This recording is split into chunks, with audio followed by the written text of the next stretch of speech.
السلام علیکم ناظرین، میں ہیلو پاکستان میں آپ کو خوش آمدید کہتا ہوں۔ آج کل کی نوجوان نسل میں تیزی سے مقبولیت اختیار کرنے والا ڈرامہ جیریلیس ایرطغرل، جو کہ 160 سے بھی زیادہ ملکوں میں دیکھا گیا ہے اور لوگ ابھی بھی اس کو دیکھ رہے ہیں۔ جو بھی اس کو دیکھتا ہے اس پر اس ڈرامے کا سحر طاری ہو جاتا ہے۔ اس ڈرامہ نے مغربی دنیا کی فلم انڈسٹری کو بری طرح متاثر کیا ہے۔ ناظرین، یہ ڈرامہ اتنی تیزی سے کیوں مقبول ہو رہا ہے؟ اس کی حقیقت کیا ہے؟ آخر ایرطغرل کون تھا؟ اس کا تعلق کس قبیلے سے تھا؟ اس نے کیسے اتنی فتوحات حاصل کیں؟ ایسی کون سی طاقتیں تھیں جو اس کی مدد کر رہی تھیں؟ تو چلیں ناظرین، ہم آپ کو بتاتے ہیں کہ کیسے اس سفر کا آغاز ہوا، کیسے ایرطغرل نے اسلام کا بول بالا کیا اور کیسے اس نے بہت سے خطوں پر اپنی حکومت قائم کی۔ مسلمانوں نے جب ہدایت اور جہاد کا راستہ چھوڑا تو غلامی ان کا مقدر بن گئی۔ اگر ہم اپنے ماضی کی طرف دیکھیں تو حضور پاک صلی اللہ علیہ وآلہ وسلم نے اپنے صحابہ اکرام کے ساتھ مل کر بہت سی غزوات لڑیں اور تعداد کم ہونے کے باوجود بھی فتح حاصل کی، اور آپ کے بعد یہ سلسلہ صحابہ اکرام نے جاری رکھا۔ اس طرح بہت سے جنگجو سپہ سالار گزرے جنہوں نے بہت سی جنگیں لڑیں اور دشمنوں کے دانت کھٹے کیے۔ لیکن آج جس مرد مجاہد کے بارے میں بات کرنے جا رہے ہیں، شاید ہی لوگ اس کے بارے میں جانتے ہوں۔ اس مجاہد کو ایرطغرل غازی کے نام سے جانا جاتا ہے، جو سلیمان شاہ کے بیٹے تھے۔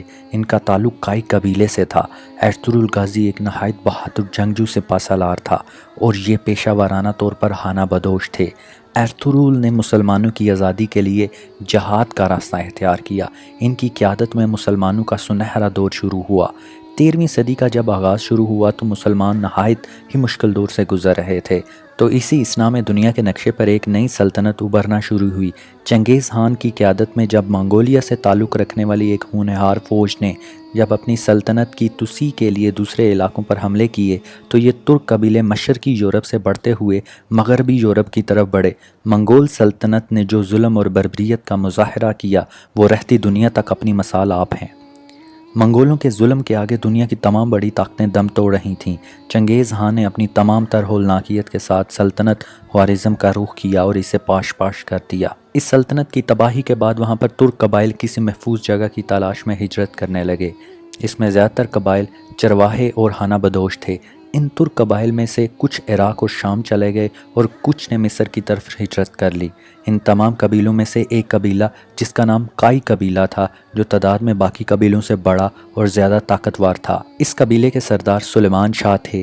قائی قبیلہ سلیمان شاہ کی قیادت میں اپنے وطن خوارزم کو چھوڑ کر سفر کرتا ہوا شام کی طرف جا رہا تھا۔ اسی اثنا میں درائے فرات عبور کرتے ہوئے سردار سلیمان شاہ بیمار ہو کر گر گئے۔ سلیمان شاہ کے 4 بیٹے تھے۔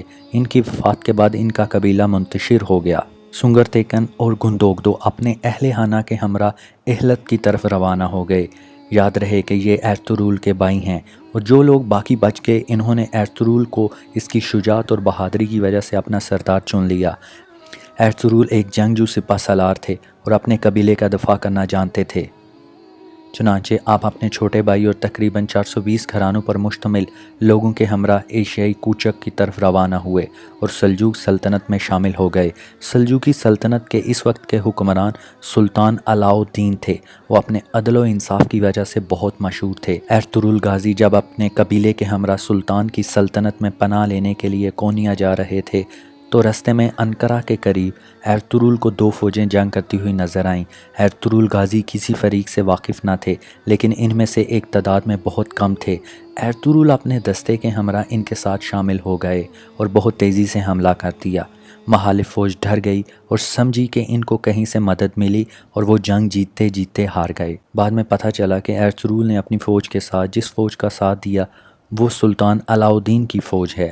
بعض لوگوں کا یہ کہنا ہے کہ مخالف فوج بعض تینی تھے اور کچھ کا کہنا ہے کہ وہ تاتاری تھے۔ سلطان ایرطغرل کی بہادری کی وجہ سے بہت خوش ہوئے اور انقرہ کے قریب کرائی داد کا پہاڑی علاقہ ایرطغرل کو بطور انعام دے دیا۔ قائی قبیلہ یہاں آباد ہو گیا۔ سلطان نے یہ علاقہ قائیوں کو اس لیے دیا کیونکہ اس سے بعض نتینی حملوں سے بچا جا سکتا تھا، اور اس طرح سلجوقی سلطنت کی یہ سرحد محفوظ ہو گئی، اور انہوں نے ایرطغرل کو کہا کہ سرحد کے ساتھ ساتھ کے علاقوں کو فتح کر کے انہیں اپنی سلطنت میں شامل کریں۔ کچھ ہی عرصے میں ایرطغرل نے اپنی شجاعت اور بہادری سے بہت سے علاقوں کو فتح کر لیا۔ کچھ عرصے بعد سلطان نے ایرطغرل کو سوگوت شہر دے دیا۔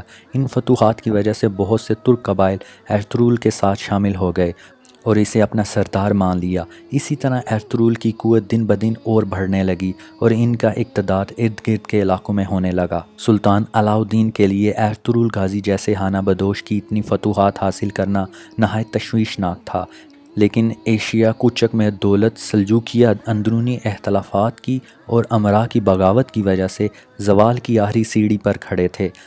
البتہ کونیا میں سابقہ شان و شوکت اب بھی نمایاں تھی، تاہم حکومت کا دائرہ نہایت محدود ہو کر رہ گیا تھا۔ ایک طرف تاتاریوں نے کئی علاقوں پر حملہ کر لیا تھا تو دوسری طرف عیسائیوں نے قدیم بازنطینی صوبوں کے اکثر حصے واپس لے لیے تھے۔ اس کے علاوہ بہت سے سلجوقی سرداروں نے خود مختار حکومتیں قائم کر لی تھیں۔ سرحدی علاقوں پر جنگ کا سلسلہ ہمیشہ جاری رہتا اور تاتاری حملے کا خطرہ کبھی دور نہ ہوتا تھا۔ ایسی حالت میں ارطغرل غازی جیسے بہادر سردار اور دلیر نائب کی وجہ سے سلطان علاء الدین کو تشویش کی بجائے اطمینان نصیب ہوا۔